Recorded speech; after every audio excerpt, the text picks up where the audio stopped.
As we gather to celebrate the 79th Independence Day, अभिभावकों और मेरे प्यारे साथियों को स्वतंत्रता दिवस की हार्दिक शुभकामनाएं। As we embark on this beautiful occasion, let us invoke divine blessings and usher in positivity and light. It is not time for the lamp-lighting ceremony, a tradition that illuminates our path and inspires noble thoughts. May I request our over principal sir, Ritu ma'am, and Nitra ma'am, to proceed to light the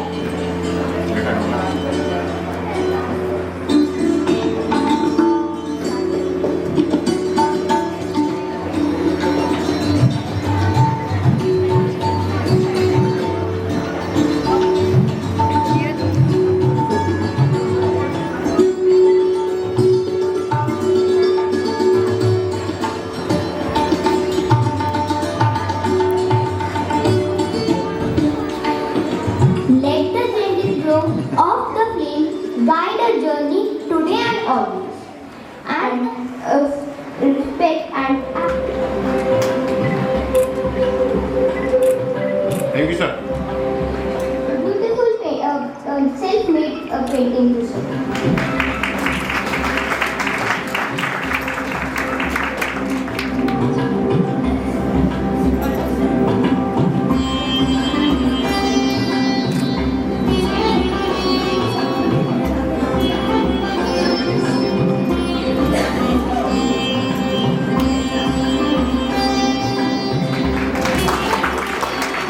बेटा चालू है बंद।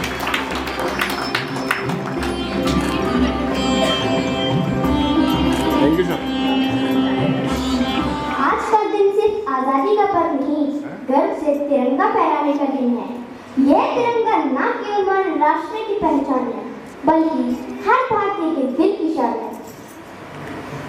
This day reminds us of the sacrifices of countless brave hearts who fought tirelessly to give us the gift of freedom.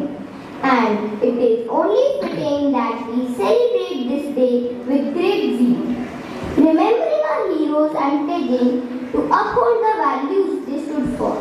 आइए तालियों की गड़गड़ाहट से स्वागत करें हमारे छोटे देशभक्तों का जो तिरंगे की शान में आपके समक्ष प्रस्तुत कर रहे हैं। मैं तिरंगा हूँ। और फिर एक दिन बाद सब कुछ पहले जैसा हो जाता है।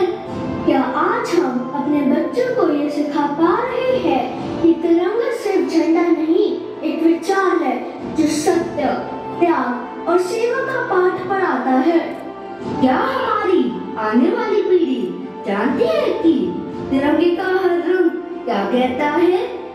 क्या हम उन्हें सिखा पा रहे हैं कि देश सिर्फ जमीन का टुकड़ा नहीं, बल्कि वो भावना है जो हमें जोड़ती है? अगर नहीं, तो आज का यह दिन एक सवाल बनकर खड़ा है। क्या हम केवल तिरंगा फहराना सिखा रहे हैं या उसके सम्मान में जीना भी? आइए आज हम केवल उत्सव न मनाएं, बल्कि संकल्प लें कि हर एक बच्चे को तिरंगे का गौरव, उसका इतिहास और उसका संदेश समझाएंगे। क्योंकि जब तक तिरंगा हमारे दिल में नहीं लहराएगा, तब तक वह सिर्फ एक कपड़ा ही रहेगा।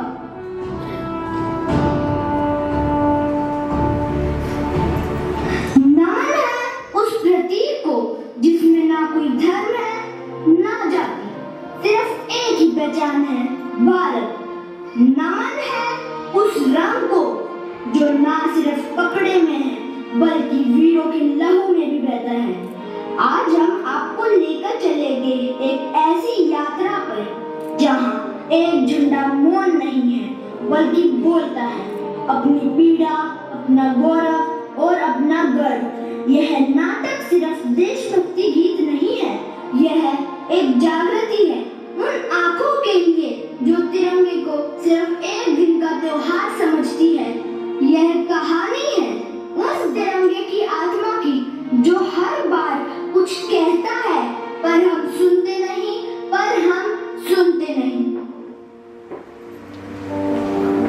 रो रही है।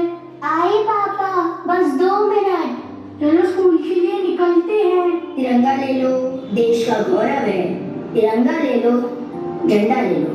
पापा पापा देखो ना, आज तो 15 अगस्त है ना, प्लीज ये झंडा ले लो, मैं इसे अपने बैग पर लगाऊंगी।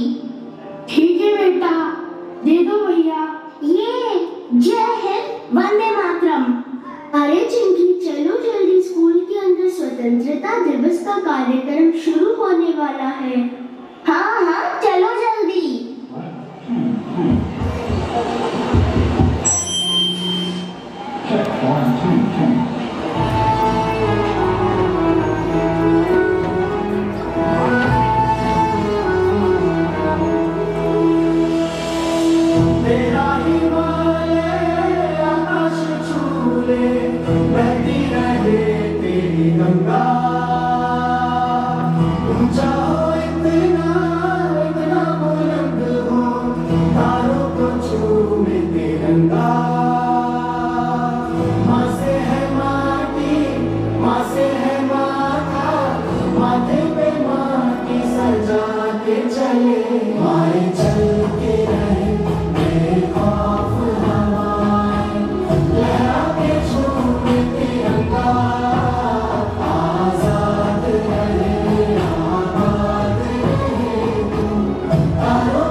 Good morning teacher.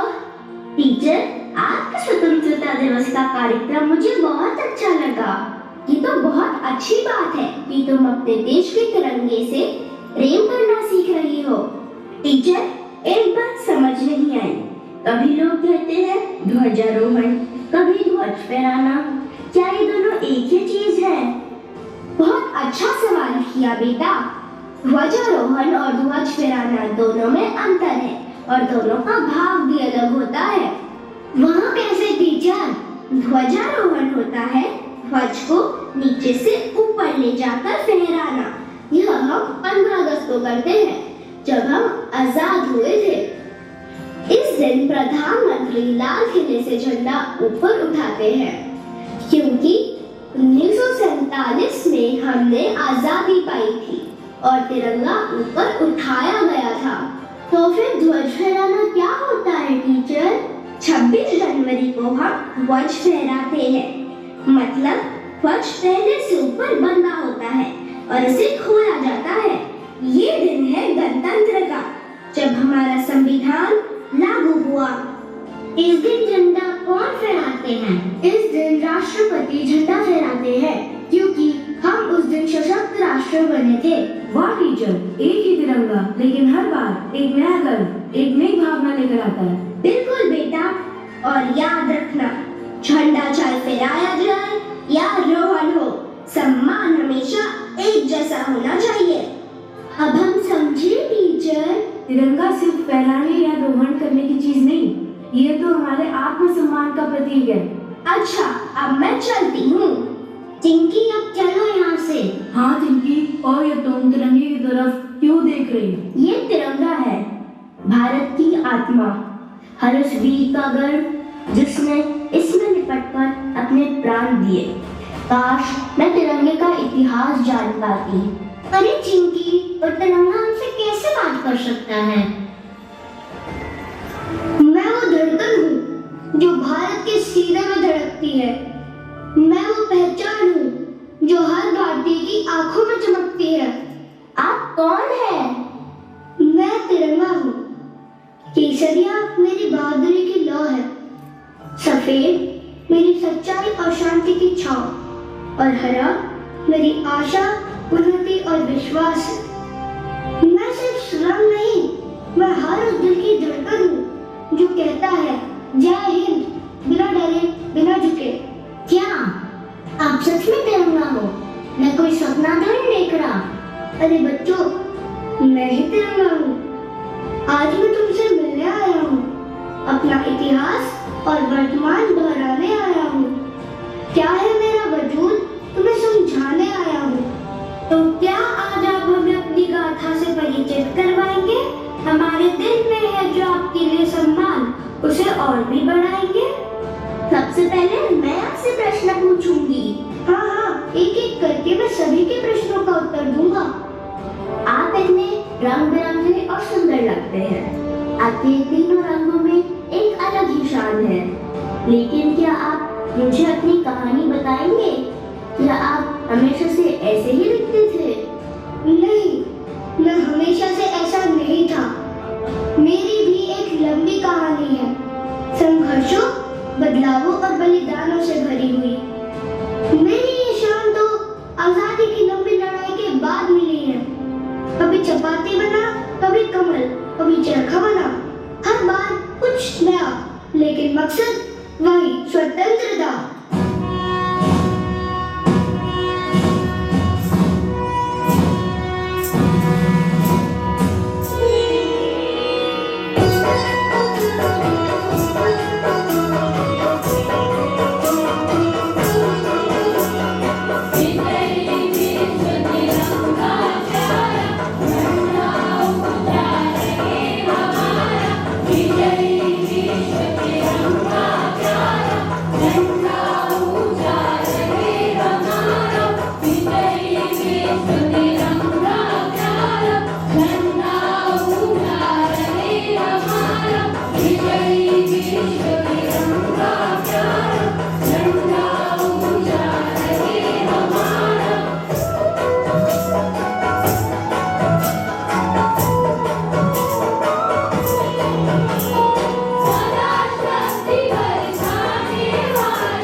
सच में मुझे तो इतिहास जानने का बहुत शौक है।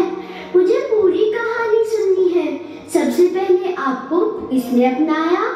सबसे पहले सन 1857 में बहादुर शाह जफर ने कमल और चपाती के चिन्ह से अंकित झंडे को अपनाया था।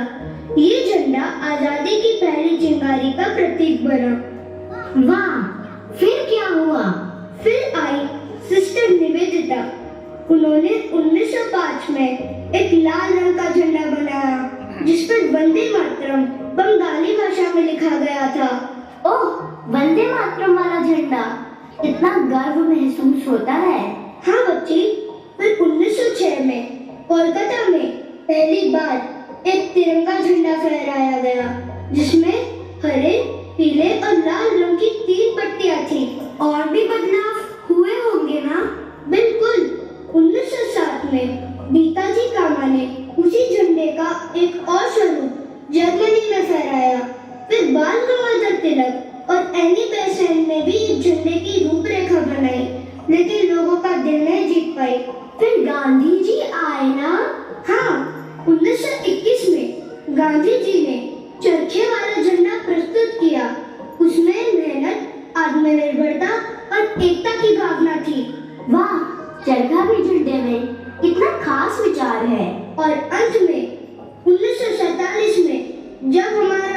आजाद हुआ तो मुझे तिरंगे के रूप में अपनाया गया।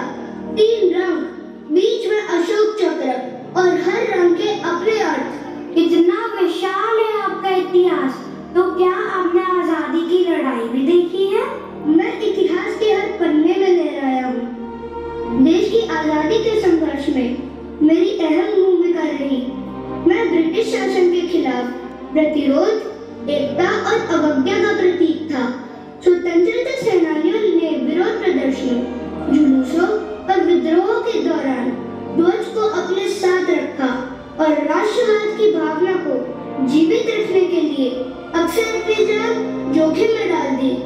मुझे पाने की कीमत कितनी जानों से चुकाई गई। जब क्रांति की मशाल जल रही थी, मैं लहराया था भगत सिंह की मुट्ठी में। जब नेहरू ने लाल किले से पहला भाषण दिया, मैं उनकी पीठ पीछे खड़ा था। मैं ही वो रंग था जिसे लेकर लाखों लोग गोली खा गए, सिर्फ इसलिए कि देश को आजाद देखना चाहते थे। क्या आप सच में उस समय वहाँ थे? हाँ बेटा, मैं हर आंदोलन का साथी था। चोरी चौरा में, दांडी यात्रा में, जेल के अंधेरे कोनों में मुझे देखकर लोगों का हौसला बढ़ता था। मैं उनका सपना था, एक आजाद भारत।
तिरंगा सिर्फ पर्वों में सजाने की चीज नहीं है, ये वो ध्वज है जिसे हमारे सैनिक अपनी जान से भी ज्यादा मानते हैं। अब यहाँ सैनिक कहाँ से आ गए?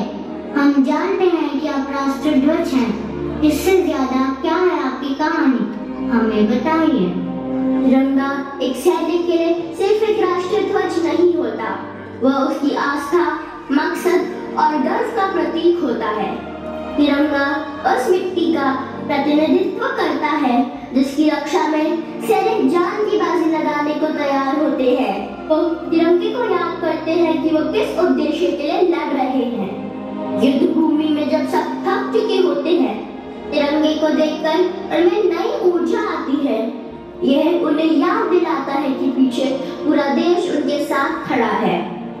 तुमने सही कहा चिंकी बेटा, मैं तिरंगा हमारे वीरों की कुर्बानी, किसानों की मेहनत और युवाओं की उम्मीदों का प्रतीक हूँ।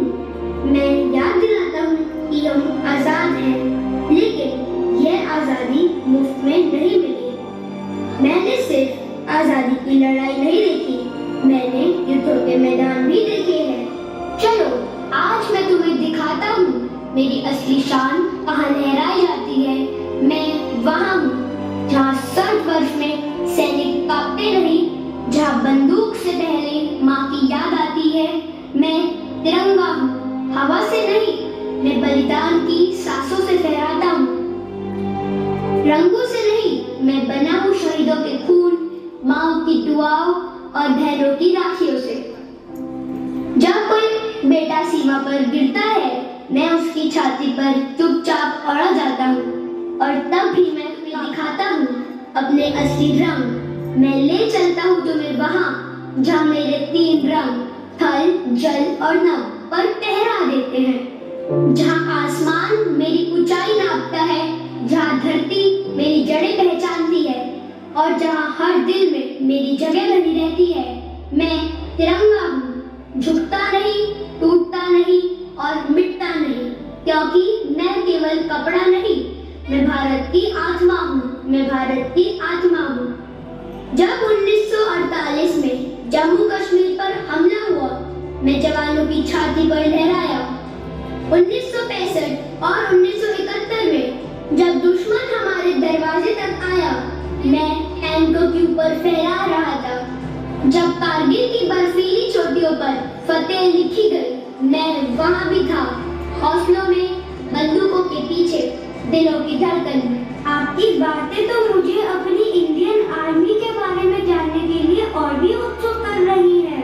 हाँ हाँ तिरंगे जी, आप हमें ऐसे ही कुछ और किस्से सुनाइए ना, जहाँ अपने देश और सेना के शौर्य, पराक्रम और बलिदान की गाथाएं हों। तिरंगे जी, आप तो साक्षी हैं उन बहादुर लम्हों के। तो चलिए आज आपसे कुछ असली वीरता की कहानियाँ सुनते हैं। अच्छा ठीक है, तो चलो आज मैं तुम्हें सबसे पहले सुनाता हूँ भारतीय जल सेना के अदम्य साहस की कहानी। 1971 भारत और पाकिस्तान के बीच तनाव चरम पर था। पूर्वी पाकिस्तान में हो रहे अत्याचारों ने भारत को हस्तक्षेप करने पर मजबूर किया और इस युद्ध का एक निर्णायक पल था ऑपरेशन ट्राइडेंट। ये कहानी है उन जाबाजों की जिन्होंने समंदर की गहराइयों से दुश्मन पर कहर बरपाया। फिर क्या हुआ? युद्ध की रणभेरी बन चुकी थी। भारत की समुद्री शक्ति ने पहली बार रात में हमला करने की रणनीति अपनाई थी। नौसेना के वीर योद्धा बिना किसी भय के दुश्मन की गढ़ पर बढ़ चले। हमें आज इतिहास बनाना है। कमांडर साहब, रडार पर 3 शत्रु पोत स्पष्ट दिखाई दे रहे हैं। बहादुरों, यह भारत का पल है। हम इस ऑपरेशन को एक ध्वनि के बिना पूरा करेंगे। ऑपरेशन ट्राइडेंट की सफलता राष्ट्र का सम्मान है। गोला बारूद तैयार है? जी सर, सब कुछ रेडी है। जय हिंद। हमला अब शुरू होगा। सरहद पे चले, सरहद पे हमें आवाज लगानी है।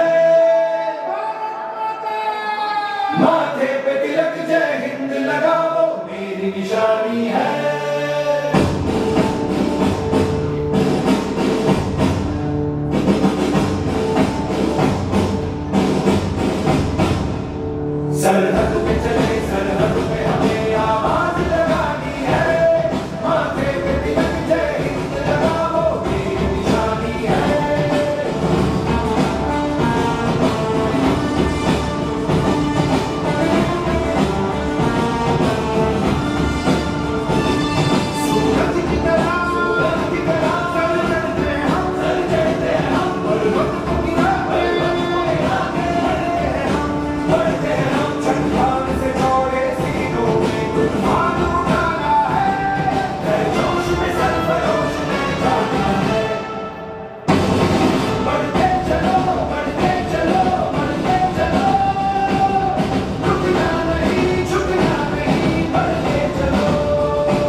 बल्कि दुश्मन के आत्मविश्वास को भी तबाह कर दिया।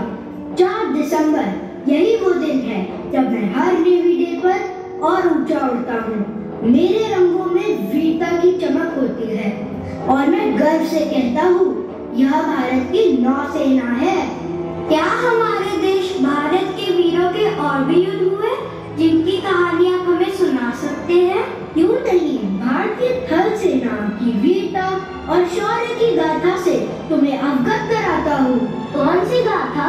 1999 का वो क्षण जहाँ मैंने वीरता को अपनी आंखों से देखा। वो थी कारगिल की पहाड़ी, बर्फ से ढकी, दुश्मन के कब्जे में थी और मैं था हर जाबाज सिपाही के दिल में। उनकी आंखों में चाह थी फिर से मुझे टाइगर हिल की चोटी पर लहराते देखने की। आप वहाँ थे? क्या उन्होंने आपको वहाँ फहराया? हाँ, चोटियों पर चढ़कर उन्होंने मुझे अपने खून से धोया और फिर दुनिया को दिखाया मैं झुकता नहीं। उनकी अंतिम सांस में मैं था। कारगिल का ये युद्ध पूरे 84 दिन तक चला और इस ऑपरेशन विजय को विजयी बनाने के लिए न जाने कितने ही वीर सपूतों ने अपनी शहादत दी है। ऐसा ही एक वीर सपूत था कैप्टन विक्रम बत्रा। ये तो वही है जिनका नाम हमने बहुत सुना है, कैप्टन विक्रम बत्रा। हाँ, ये वही रणबांकुरे थे जिन्होंने कहा था कि या मैं तिरंगा फहरा कर आऊंगा या उसमें लिपटा हुआ आऊंगा, लेकिन मैं वापस जरूर आऊंगा। बंकर तबाह करके ही रहेंगे। हम चोटी फतेह करेंगे। दुश्मन नहीं जानता कि हम एक तिरंगे के लिए कितनी बार मर सकते हैं।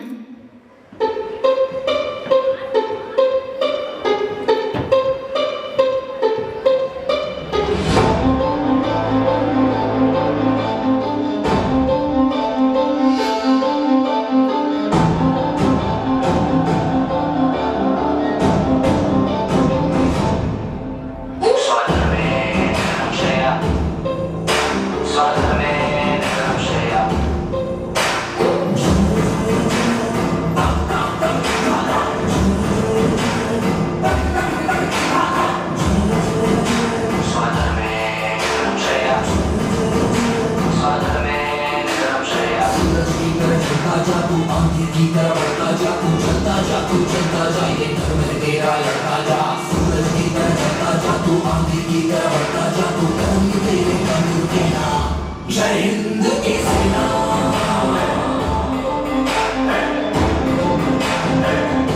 जय हिंद की सेना।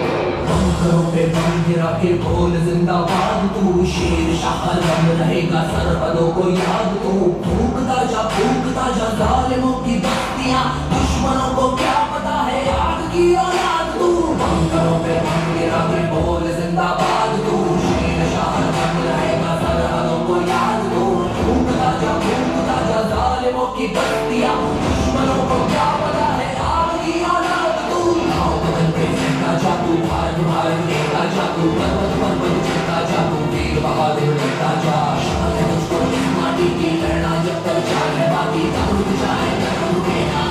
जय हिंद की सेना,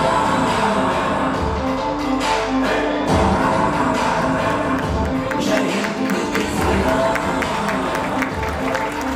कितने वीर थे कैप्टन विक्रम बत्रा, उनको हम दिल से सलाम करते हैं। और बच्चों, ये वीरता सिर्फ कारगिल तक सीमित नहीं थी। मेरे सपूतों ने हर मोर्चे पर अपनी बहादुरी का परचम लहराया है। जब जब देश पर किसी ने बुरी नजर डाली, मुझे झुकाना चाहा, तब तब देश के मतवालों ने अपनी जान की बाजी लगाकर मुझे लहराया है। बच्चों, जब दुश्मन हमारी जमीन पर हमला करता है तो हमारे वीर सपूत धरती से लेकर आसमान तक उसका जवाब देते हैं। अब सुनो भारतीय वायुसेना की वो कहानी जिसने दुश्मन के घर में घुसकर उसे उसकी हकीकत दिखाई। वो कब हुआ तिरंगा जी? 14 फरवरी 2019 जब पुलवामा में हमारे 40 सीआरपीएफ जवान शहीद हुए। पूरा देश दुख और आक्रोश में डूब गया था। और फिर 26 फरवरी को सुबह 3:30 बजे भारतीय वायुसेना ने पाकिस्तान के बालाकोट में घुसकर आतंकी ठिकानों पर हमला किया। पुलवामा में हमारे 40 जवान शहीद हुए हैं। अब वक्त आ गया है कि दुश्मन को मुंह तोड़ जवाब दिया जाए। इस बार जवाब सिर्फ शब्दों में नहीं, कार्यवाही में होगा। सर, हमारी योजना तैयार है। बालाकोट में दुश्मनों का मुख्य ठिकाना पहाड़ियों के बीच, लेकिन हमारी मिराज 2000 जेट उसे खत्म कर सकती है। सर, हमें बस गो कमांड चाहिए, फिर दुश्मन की नींद हमेशा के लिए उड़ जाएगी। ये हमला सिर्फ बदला नहीं है सर, ये संदेश है कि नया भारत अब चुप नहीं बैठेगा। आप सब उद्देश्य चुना है, याद रहे मिशन है सर्जिकल एयर स्ट्राइक, बिना किसी सिविलियन को नुकसान पहुंचाए। जय हिंद सर। मैं लड़ जाना है लहू में एक चिंगारी, जिद से जुनून तक रह जाना, हर खतरा बोल रहा।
हम न सिर्फ गर्व करते हैं, हम सच्चे सम्मान की भावना भी रखते हैं। एक बात पूछो तिरंगा जी? जरूर पूछो बेटा, क्या जो है?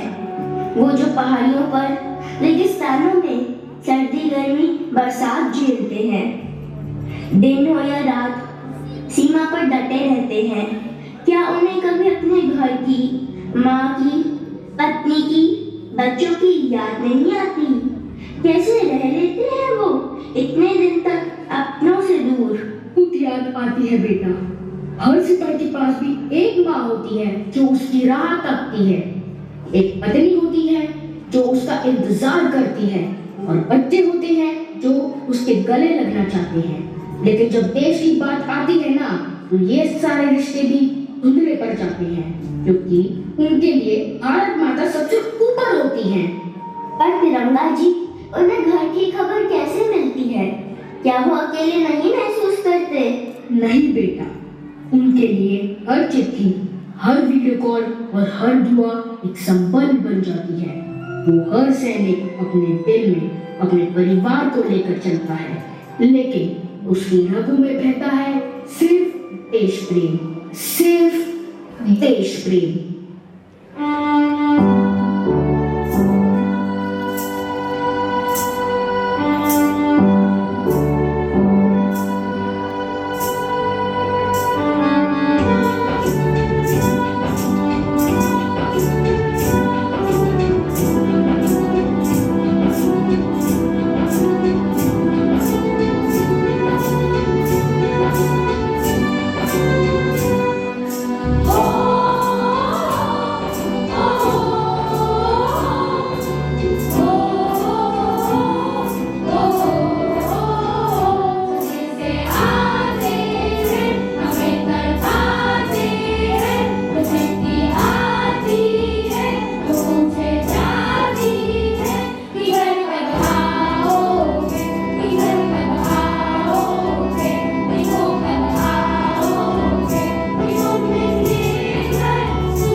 that will be cherished for years to come. We now invite our principal sir, nature ma'am and tourism department to join the participants for group photograph.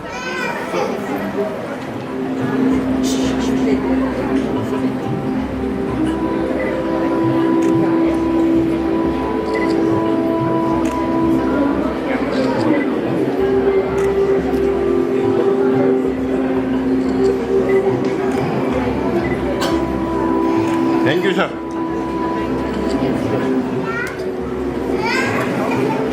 Thank you, sir, for your gracious presence. Now it's time to hear from a guiding force who has been the cornerstone of our institution's growth and vision. I now invite our esteemed principal sir to address the gathering and share his thoughts.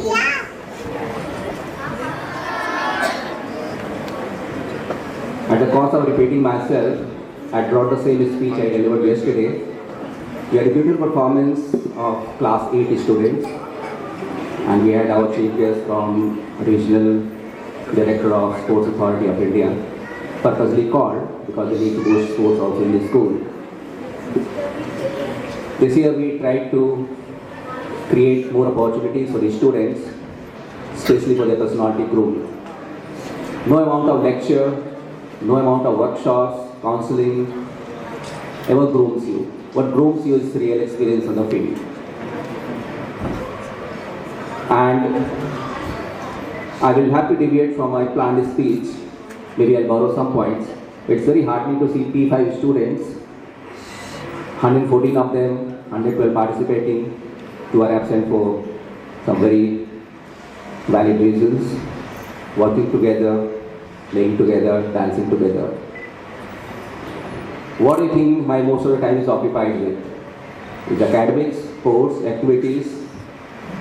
You're very wrong. Half my life in this school, in the principal office, goes in conflict resolutions. Whether it is child to child, parent to parent, senior parent to junior parent to senior parent, mates, DDs, teachers, teachers to parents, parents to teachers, coordinators. So coming back to the point that I made yesterday, if they're studying at modern school or any school for that point of time and purpose, you always try to choose the best school for you. It's expensive. Education is very expensive in India. I have to struggle to get my own niece admitted to a college because it's very, very hard on your purse also. But then what is in front of you, you have to tackle that. And that those challenges have been throughout the history. It's not only today's challenge. I warmly welcome all the parents who have made time to be here. I think we did not take attendance because I would be asking who are absent today. Because what you see for 40 minutes is just not 40 minutes of performance. It's months of planning, execution, wading through hot classrooms, sports grounds, and this auditorium that they put it together. But they did very nicely. I think we should give them a very, very long round of applause.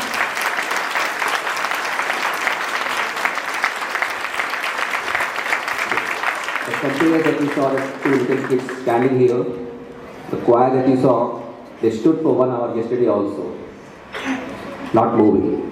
They repeated the performance today also on 2 different sets of songs at the same set of choir. Am I right? So again, what is visible to your eyes is not exactly the truth. Now coming back to yesterday, we had purposely chosen that day.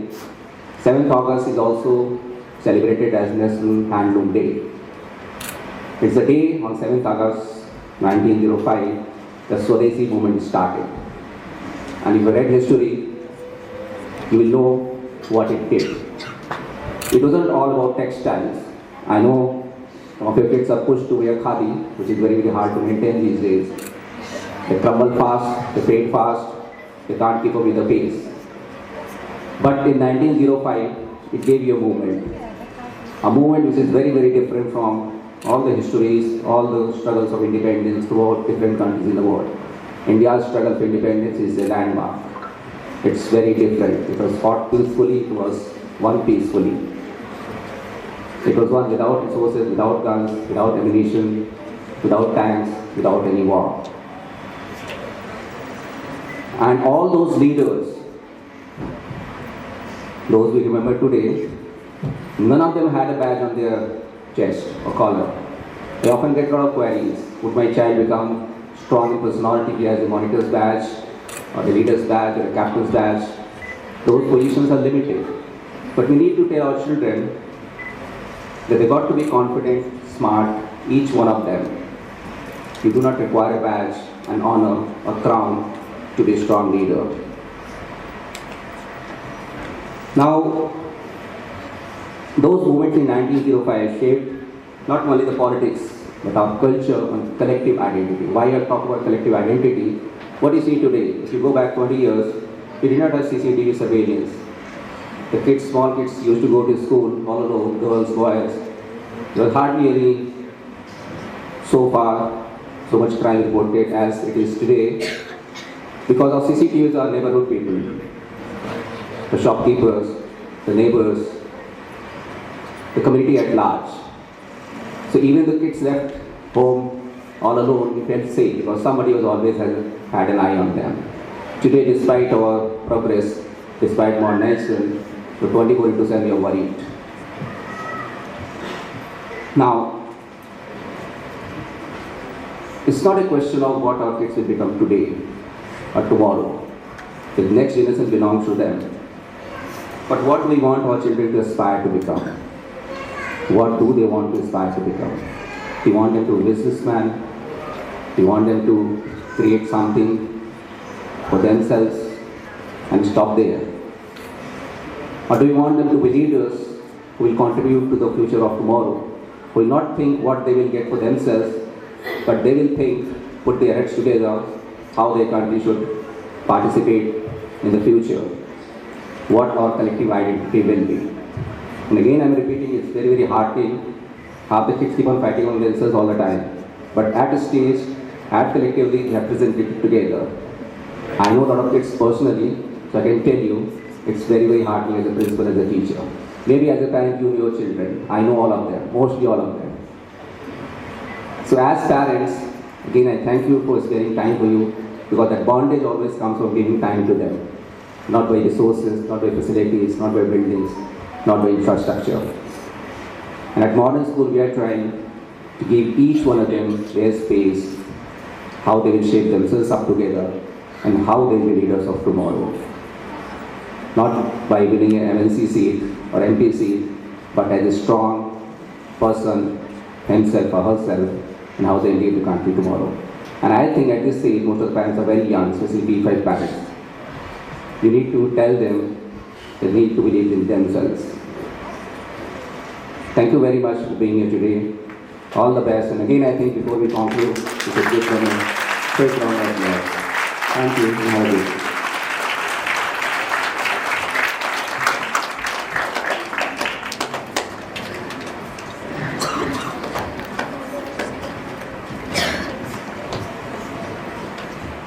He is truly a leader, an educator, and an inspiration to all his worlds. Never fail to ignite minds and uplift spirits. Thank you, sir.